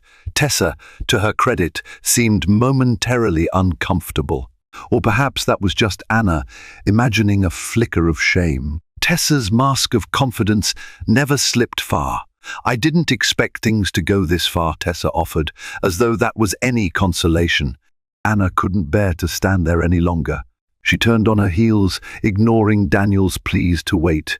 She hurried out of the bar, the clack of her heels echoing loudly in her ears. The baby shifted again, and Anna fought back the tears until she was safely out of sight. Only once she reached the lobby restroom did she let the sobs break free. Anna locked herself in a spacious stall and let her tears flow freely. She pressed her head against the cool tile wall, feeling a world of anguish crashing over her. The memory of Tessa's smirk, Daniel's faltering excuses, and the pitying glances of strangers all merged into a suffocating cloud. She looked down at her swollen belly. The baby was due in a few months. "We're going to be okay," she whispered, voice trembling. She had to protect her child, but how? Her entire life, her marriage, her trust, her sense of security was unraveling. She realized this was more than just an affair. It was a betrayal of vows, of a foundation they had promised to build together. Anger flared up once again, mingling with desperation. She wiped her tears and pulled her phone from her purse, ignoring the chaos of missed calls and frantic messages from Daniel. She dialed Alicia's number. "I caught him," Anna managed, voice unsteady. Alicia's gasp on the other end was all the confirmation she needed. Alicia offered to come pick her up, but Anna declined. She wanted no more humiliation for the night. No more public scenes. With a shaky determination, she left the restroom and headed for the elevator banks. If Daniel wanted to talk privately, she would give him the chance, if only to secure clarity for herself and for her unborn child. She pressed the call button, eyes catching her reflection in the mirrored wall, puffy eyes, smudged makeup, heartbreak etched into every line of her face. The elevator dinged open. She stepped inside, fists clenched. She would face Daniel, but on her terms. And she would find out just how deep his lies ran. On the 15th floor of the plaza, Daniel had hastily booked a suite. A trembling bellhop led Anna to a door, his eyes darting nervously between Anna's tear-streaked face and the plush hallway. He seemed to sense the tension and hurried away the moment he set down her suitcase of belongings that she had spontaneously grabbed from the penthouse before following Daniel. Anna paused outside the door, breath uneven. She knew Daniel was inside, waiting. She could almost feel his guilt seeping through the walls. But she had to do this. After a few seconds, she slid the keycard through the lock and entered. Daniel stood near the large bay window overlooking Fifth Avenue. City lights twinkled like fallen stars, a stark contrast to the turmoil within the room. He turned, eyes red-rimmed. He looked like he wanted to speak, but couldn't find the words. Anna shut the door softly behind her. She kept her back against it, as though needing physical support. "You wanted privacy," she said in a low tone. "Now we have it. Talk." Daniel cleared his throat. "Anna, I'm sorry. I never intended to hurt you. Things just spiraled. Tessa was helping me with a new tech expansion in Europe. We started spending time together, and it got complicated." "That's all?" Anna asked bitterly. "You got bored with your pregnant wife at home, so you decided to spend time with another woman?" Shame flickered in his eyes. "That's not how it started. But yes, that's where it ended up. And it was wrong. I hate myself for it." He stepped closer, but Anna held up a hand to stop him. "What about me? About us?" Her voice cracked. "Did you consider what this would do to me? Or to our child?" Daniel swallowed hard. "I was an idiot. I got caught up in the excitement, the secrecy. But it meant nothing, Anna. I swear. I care about you. I care about our baby." "Sure," Anna snapped. "When did you plan to mention the jewelry you bought her? Or the private dinners? Or the champagne in that bar? Because it sure looked like it meant something. Or were you going to wait until one accidentally walked in on you again?" He faltered, unable to produce a decent excuse. Anna felt a wave of nausea. The emotional stress, combined with her pregnancy, was overwhelming. She sank into an armchair, pressing a hand to her belly. Instantly, Daniel rushed to her side, concern flashing in his eyes. "Don't touch me," she hissed, though she was grateful to be seated. "You made your choices. Now deal with the consequences." For a moment, Daniel stood helpless, arms hovering as if wanting to support her. His voice was raw when he finally spoke. "I love you, Anna.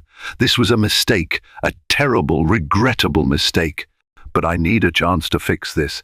I can break it off with Tessa immediately. I'll do anything you want. Just Please don't leave me." Anna stared at him, disbelief roiling in her gut. "You think it's that easy?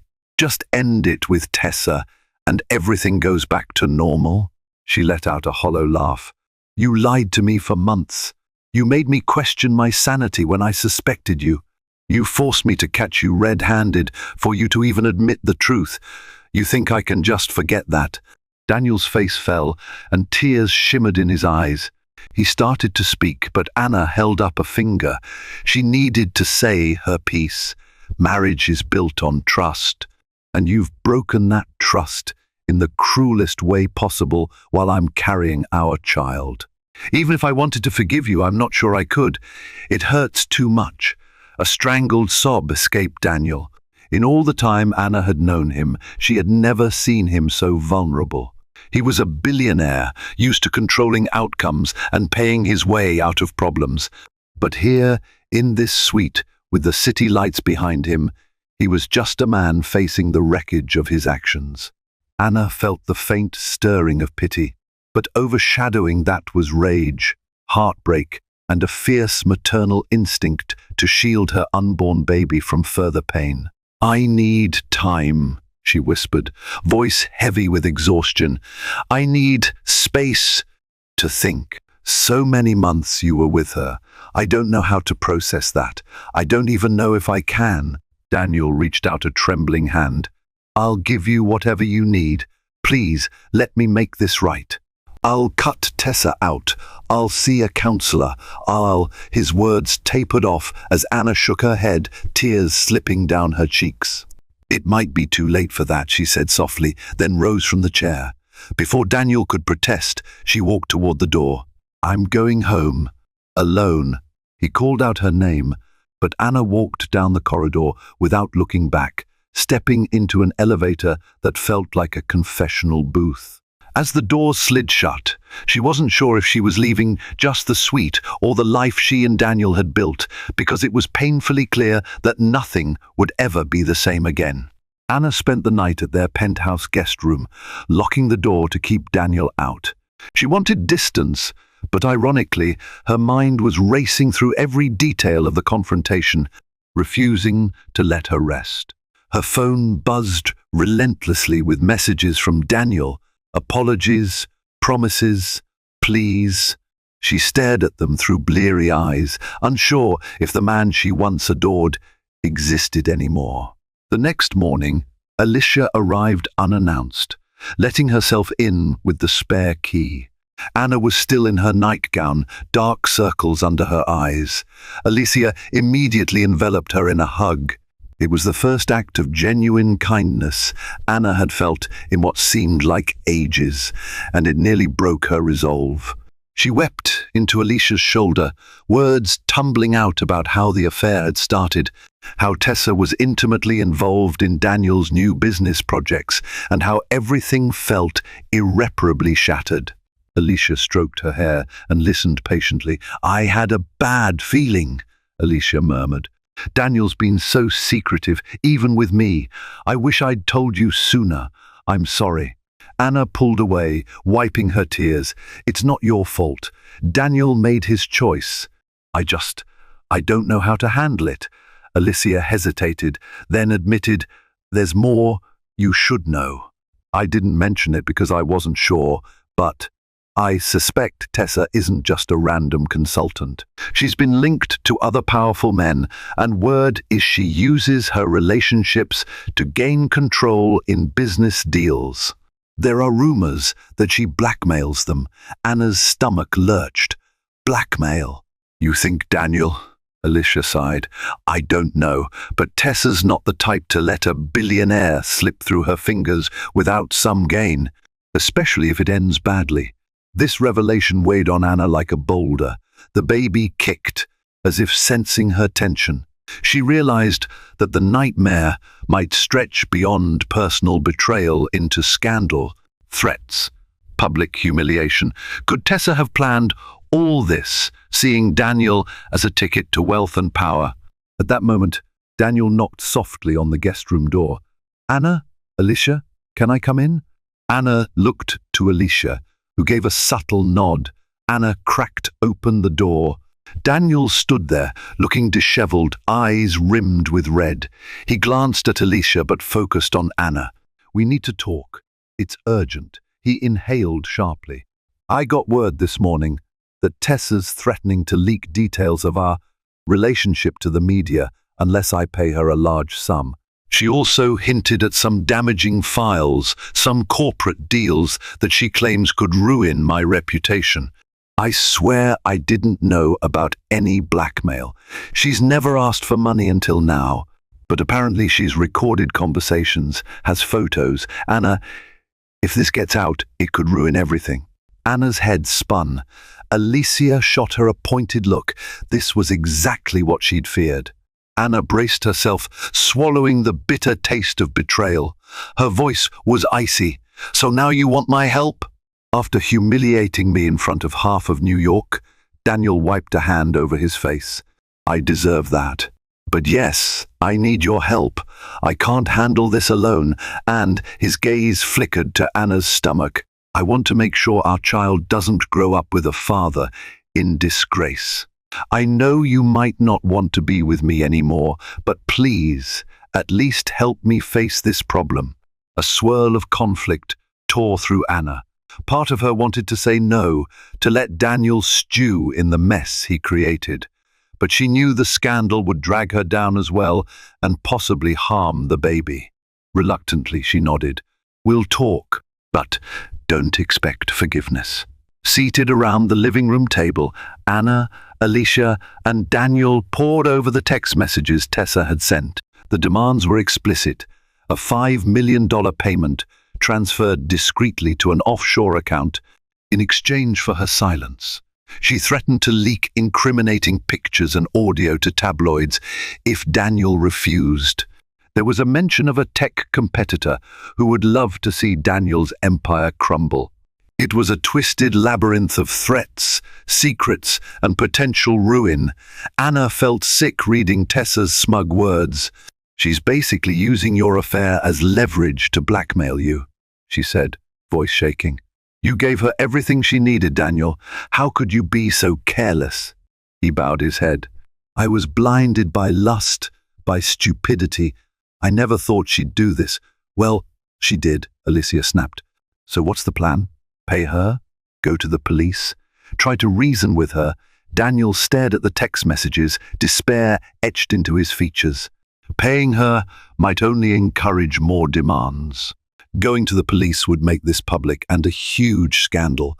If she really has incriminating material about my business deals, it could trigger an investigation. My investors would pull out. The board would lose faith. We could lose billions. Anna's frustration peaked. "So your primary concern is your business?" He lifted his eyes, desperation and regret mingling. "No, I'm worried about us, about you and the baby. I know I messed up, but I still have responsibilities to everyone who works at my companies, to our employees and shareholders. If Tessa's threats are real, a scandal of that magnitude could destroy countless livelihoods.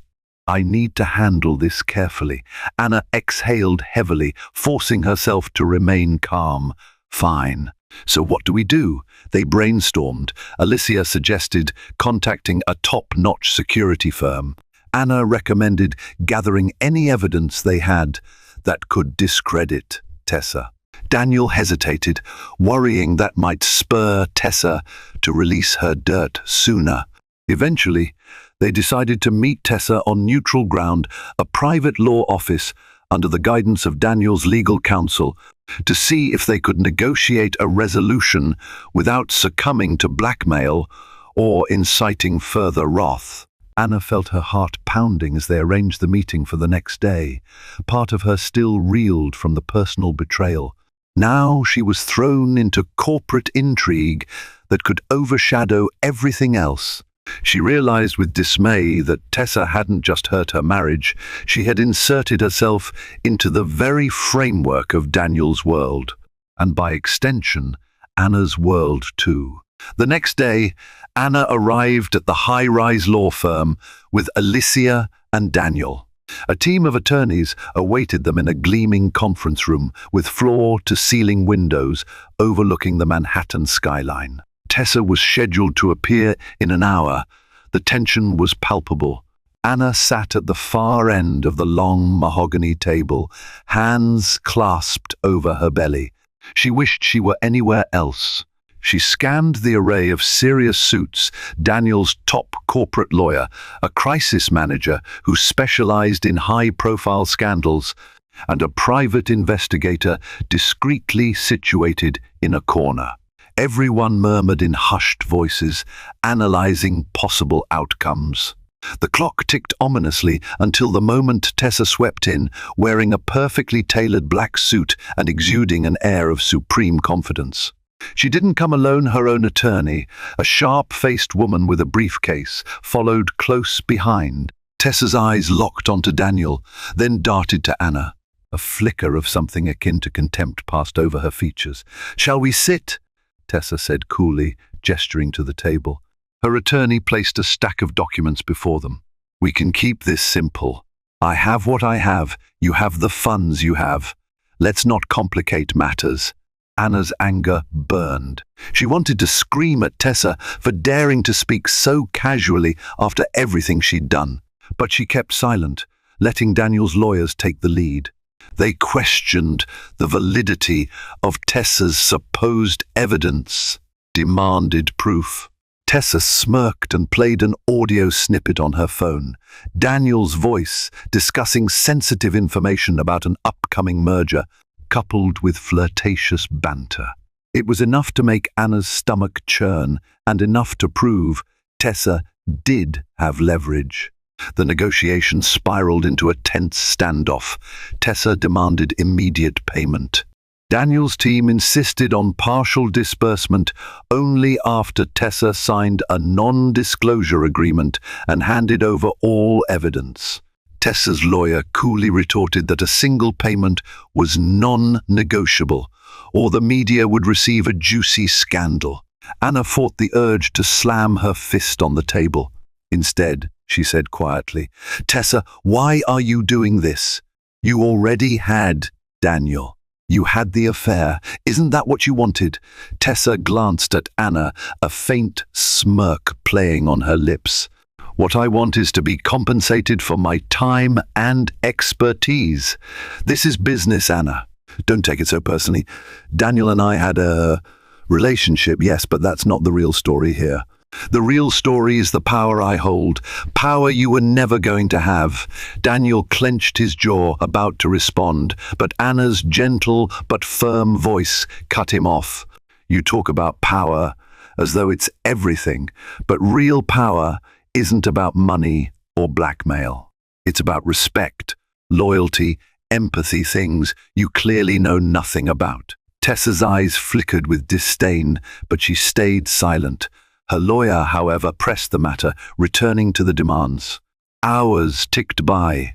Negotiations punctuated by tense silences, phone calls, half-hearted compromises. In the end, no agreement was reached.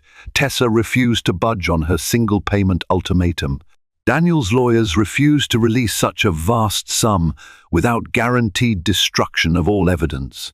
As Tessa rose to leave, she shot a parting remark, chilling and succinct. "You have 48 hours to decide, Daniel. After that, the tapes go public. And trust me, once they do, your entire world will crumble." Then she swept out, leaving the conference room in a state of shock. Night fell, and the law office cleared out. Daniel, Alicia, and Anna remained, quietly discussing next steps with the crisis manager, a man named Robert Gaines. He laid out the stark reality.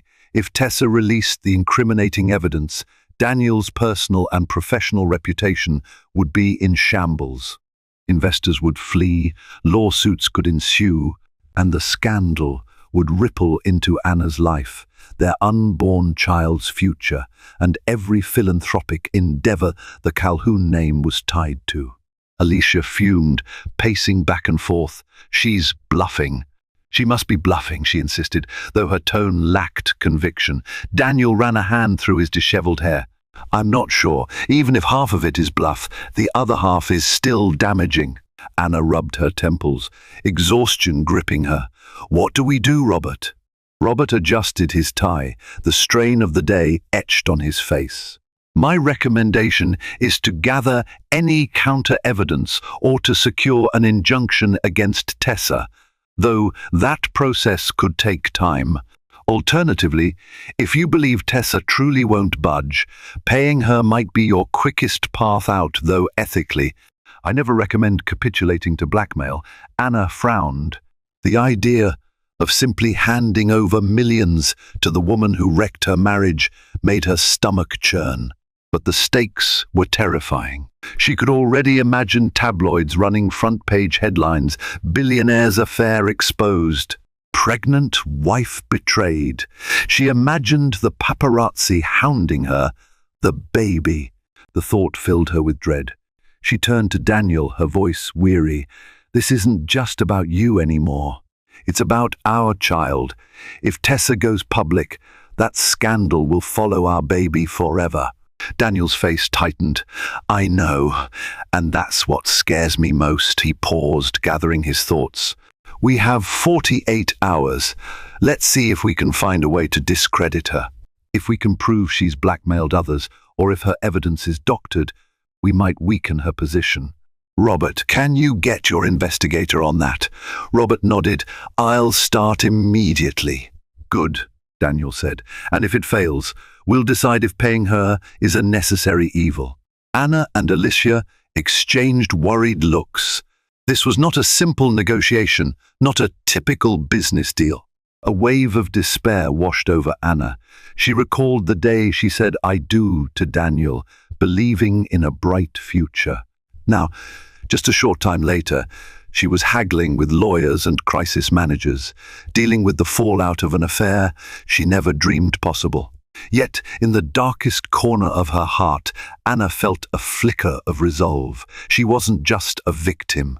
She was a mother, and for the sake of her child, she would find a way to navigate this hellish predicament, even if it meant facing unimaginable confrontations. Over the next day, Robert's investigator unearthed a trove of rumors tying Tessa to past blackmail attempts. However, most of those cases seemed carefully buried or settled out of court. No one wanted to go on record against her, likely fearing further exposure. Desperate, Anna took a different approach. She reached out to a source from her past, an old friend named Cora, who now worked as a journalist for the New York Times. Cora was known for her investigative tenacity. They met secretly at a small cafe in Midtown, far from the glitz of Daniel's usual haunts. Sitting across from Cora in a quiet booth, Anna explained the situation. She recounted Tessa's threats, the affair, the blackmail. She hadn't intended to share so many personal details, but she trusted Cora's discretion. Cora listened gravely, jotting notes in a small leather notebook. This Tessa sounds like a professional extortionist, Cora said. I might be able to tap some sources, see if there's anything I can dig up that's not publicly known. If I find something, it might help you turn the tables. Anna breathed a shaky sigh of relief. Thank you. Just, please keep my identity under wraps. I don't want a bigger scandal. Cora reached across the table, squeezing Anna's hand gently. I promise, I'll do what I can. Parting ways, Anna felt marginally hopeful. But as the hours ticked closer to Tessa's 48-hour deadline, anxiety gnawed at her. Daniel's entire team was on high alert. Alicia hovered near Anna like a protective sister, while Daniel immersed himself in strategy meetings. Late that evening, Cora called Anna. Her voice was tense. Anna, I dug around. It seems Tessa has ties to a known corporate saboteur. She's done this routine before: lure wealthy men, gather secrets, threaten them, or feed info to business rivals for profit. A chill coursed through Anna. So it's definitely bigger than just an affair. Absolutely, Cora confirmed. She's systematically targeted men who oversee lucrative deals. There's a rumor that she's connected to Winston Mackey, the head of a rival tech conglomerate. If that's true, she might be funneling your husband's secrets directly to him or using them to manipulate Daniel into making bad decisions that favor Mackie's interests. Anna's mind whirled. Winston Mackey was a major competitor in Daniel's sphere. If Tessa was working with him, the stakes were even higher. Daniel's empire might not just suffer from scandal, it could be systematically dismantled. "Thank you, Cora," Anna managed. "This is huge." "Use it wisely," Cora advised, "and carefully." Armed with Cora's information, Daniel's crisis team launched into overdrive. If Tessa was feeding secrets to Winston Mackey, that constituted industrial espionage. They could threaten Tessa with a lawsuit or even criminal charges if she was found complicit. But they needed proof, and time was running out. The atmosphere in the penthouse felt electric with tension. Anna's phone pinged with a text message from Tessa, a mocking reminder of the deadline. Now just 12 hours away, Alicia prowled the hallways, chewing her nails and cursing under her breath. Daniel retreated to his study with phone calls, trying to gather any intel on Mackie's potential involvement. Just before midnight, Robert, the crisis manager, announced they had enough circumstantial evidence to confront Tessa. While not a smoking gun, it might be enough to scare her into backing down or at least negotiating more favorably. Anna's stomach twisted with dread and morning sickness. She wished none of this was happening. She wished she could be a normal, expectant mother, worried about baby clothes and nursery colors, not blackmail and corporate sabotage. But fate had dealt her this hand, and she resolved to see it through. Strangely, Tessa insisted on meeting again at the Plaza Hotel bar. It was as if she reveled in the very place where Anna caught them. The irony wasn't lost on Anna. But Daniel's team agreed, hoping the public space would discourage Tessa from dramatic outbursts. When Anna arrived, her heart thundered with painful familiarity. The same chandeliers twinkled overhead, the same plush seating, but everything felt colder, sharper. She found Tessa sipping a martini in the corner booth, completely at ease. Her lawyer was absent this time, a power move to appear more personal, no doubt. Daniel, Robert, and Alicia joined Anna. Tessa raised an eyebrow, glancing over the group. "I take it you've decided to pay, then?" Daniel slid into a seat across from her. "Actually, we have some new information. We know you've been in contact with Winston Mackey. Sharing corporate secrets is corporate espionage. We have enough to file charges if you release anything you claim to have. And those charges could put you away for a long time." Tessa's smirk wavered, only slightly, but Anna caught it. "I don't know what you're talking about," Tessa replied, tossing her hair dismissively. Yet a flicker of uncertainty danced in her eyes. Robert pressed a folder to the table. Emails, phone logs, bank transfers. "You've been in discussions with a shell company that leads directly back to Mackey. If you expose any private data about Calhoun Industries, we'll have proof you did so with criminal intent." Tessa's eyes narrowed. "So what's this? A bluff? Try us." Alicia shot back, her voice ice cold. Anna watched Tessa's face carefully. Beneath that veneer of confidence, Anna spotted fear.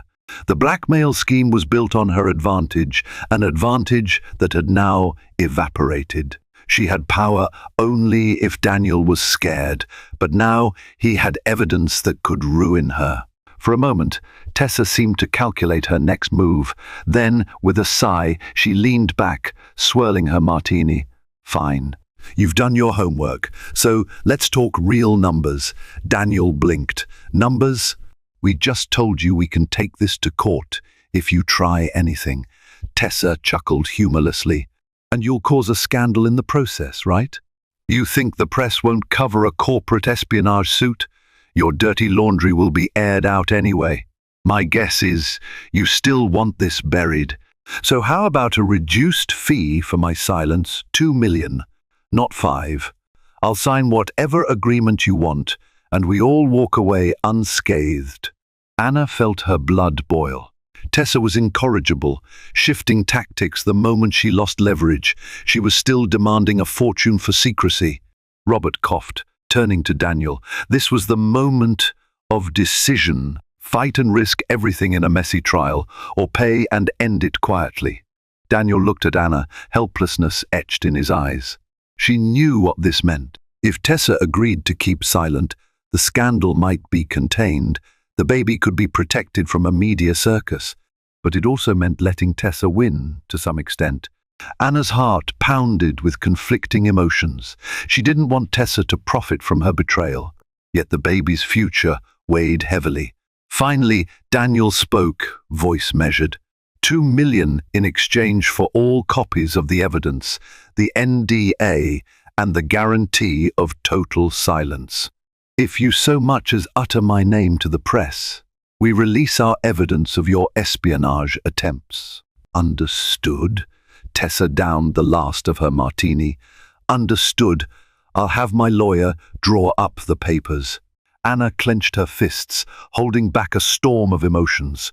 She hated that Tessa was getting away with so much, but she needed to protect herself, her child, and perhaps even Daniel's employees, who depended on his company's stability. The moral compromise stung like a fresh wound. After the confrontation, Tessa left with a triumphant smirk, but not without handing over a flash drive. She claimed it held everything: photos, audio, videos. Robert promised to verify it meticulously, ensuring Tessa wasn't holding back additional copies. Anna stood with Daniel near the bar's entrance, feeling drained and hollow. Alicia gave them space, stepping aside to make a phone call. The bartender discreetly avoided eye contact. Sensing the gravity, Daniel let out a trembling breath. I'm sorry it came to this. Paying her, it feels wrong. Anna nodded wearily. It is wrong, but we do what we have to, I suppose. Silence fell. Anna placed a hand on her belly, her thoughts swirling.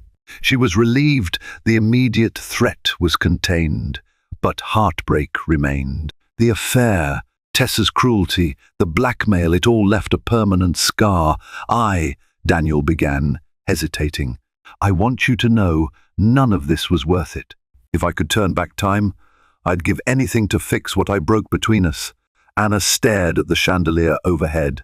For a moment, she pictured the wedding day again, the promised forever. Then Tessa's face intruded, mocking her naivete. Daniel, she said softly, this doesn't magically erase what happened. Even if Tessa vanishes, the pain remains. I don't know if I can forgive you. He bowed his head.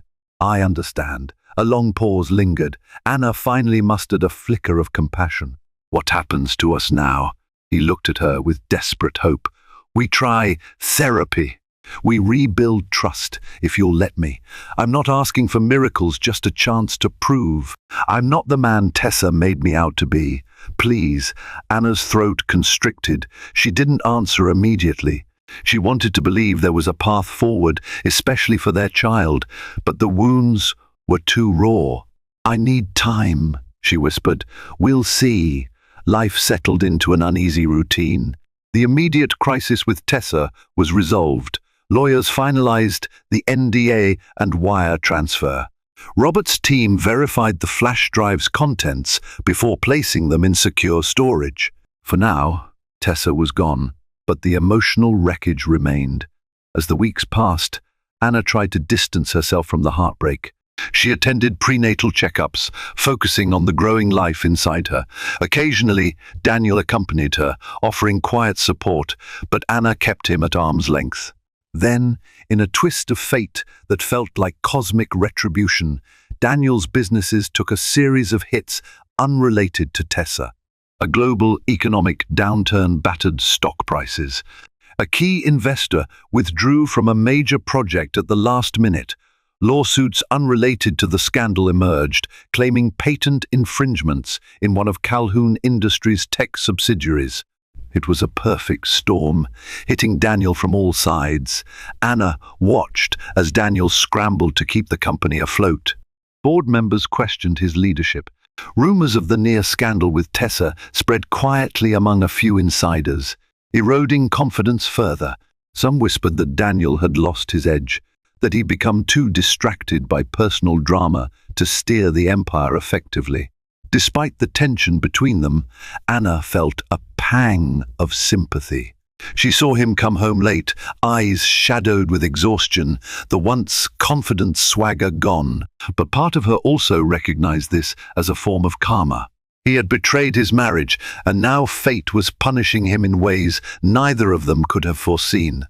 One evening, as Daniel sat in his home office, staring at financial spreadsheets with despair, Anna entered quietly. She'd brought tea, a small gesture of peace. He glanced up, surprised. "Hey," he said, voice husky from sleepless nights. She offered a faint smile, placing the cup on his desk. "Chamomile. Thought you might need something calming." He sighed gratefully, taking a sip. "Thanks." Anna hesitated, unsure how to proceed. "I heard about the layoffs. That must be tough." He nodded, eyes clouded with guilt. "It is. I hate letting people go. But if we don't cut costs, the company could collapse entirely." A wave of compassion swept over Anna. Despite everything, she remembered the side of Daniel who cared about people, who believed in building a legacy that helped others. "Maybe there's another way," she offered gently. "I know we're not in the best place, but if you want someone to brainstorm with, I'm here." Daniel's gaze softened, gratitude flickering in his tired eyes. "I'd like that. I miss talking with you about anything really." Something in Anna's chest tightened. She missed it too. Days turned into hours of stiff politeness, overshadowed by the betrayal. Yet a thread of connection lingered. She pulled a chair closer, glancing over the reports. "Let's see if we can find a strategy that minimizes job losses. Maybe restructure some departments, explore new partnerships." They delved into discussions, analyzing numbers and possible solutions. It was oddly reminiscent of their early days, when they'd talk excitedly about Daniel's business ideas. But now, the air was heavy with unspoken regret. At midnight, they realized they'd spent hours together, forging a tentative truce. Anna rubbed her belly, feeling the baby shift. Daniel watched with a mix of awe and sorrow. He reached a hand out, then paused, unsure if he was allowed to rest it on her stomach. Anna swallowed hard, then nodded. As Daniel's palm met the gentle curve of her pregnancy, the baby kicked. They both smiled, an instinctive, genuine moment of shared wonder. For a fleeting second, the distance between them shrank, replaced by a quiet sense of possibility. In the following weeks, Anna continued to help Daniel with strategies to stabilize the company.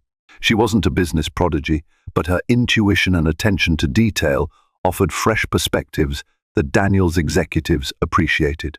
Together, they implemented cost-saving measures without severe layoffs, opting for temporary pay cuts at the executive level instead. Morale improved. Investors took note. Slowly the ship began to right itself. Meanwhile, Anna's due date inched closer.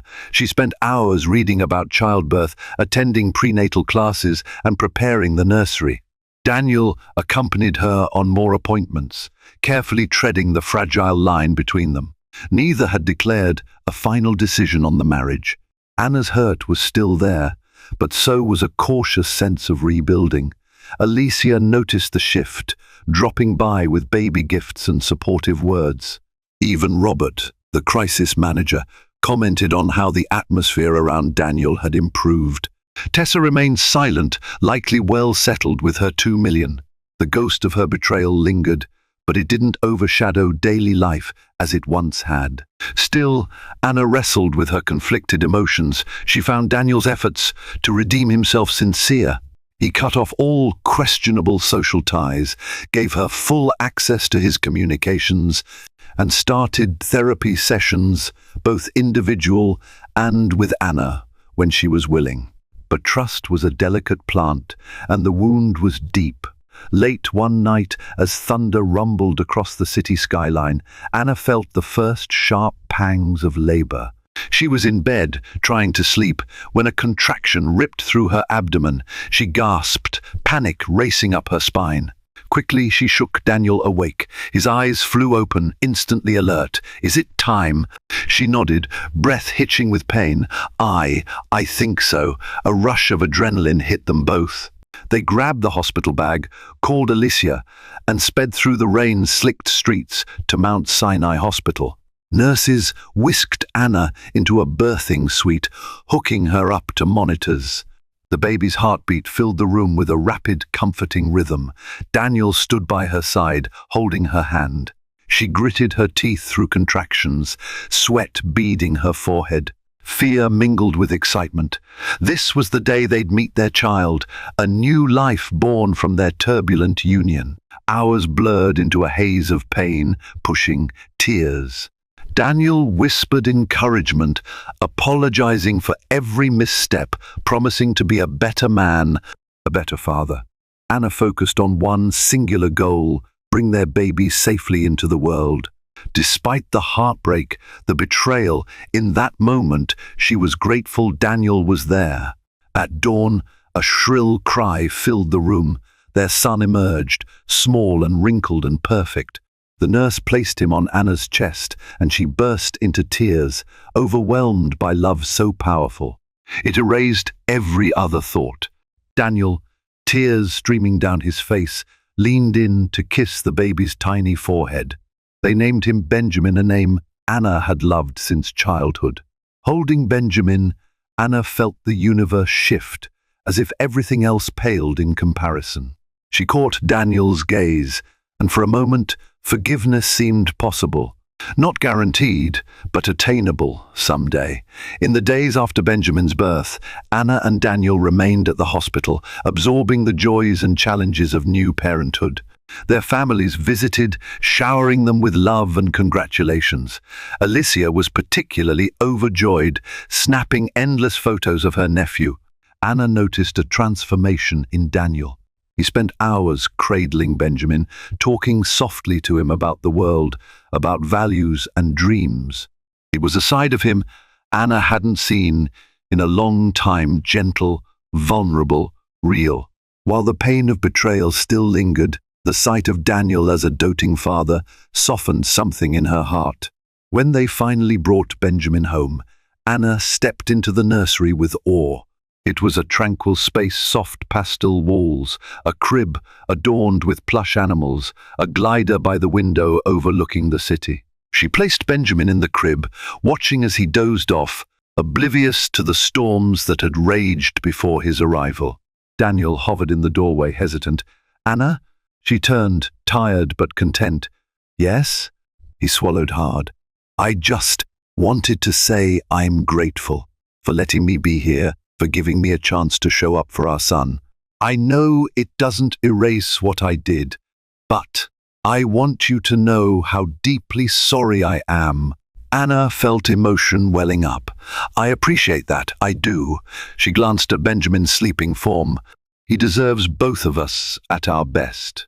Daniel nodded, stepping into the room. He tentatively wrapped an arm around Anna's shoulder. She didn't pull away.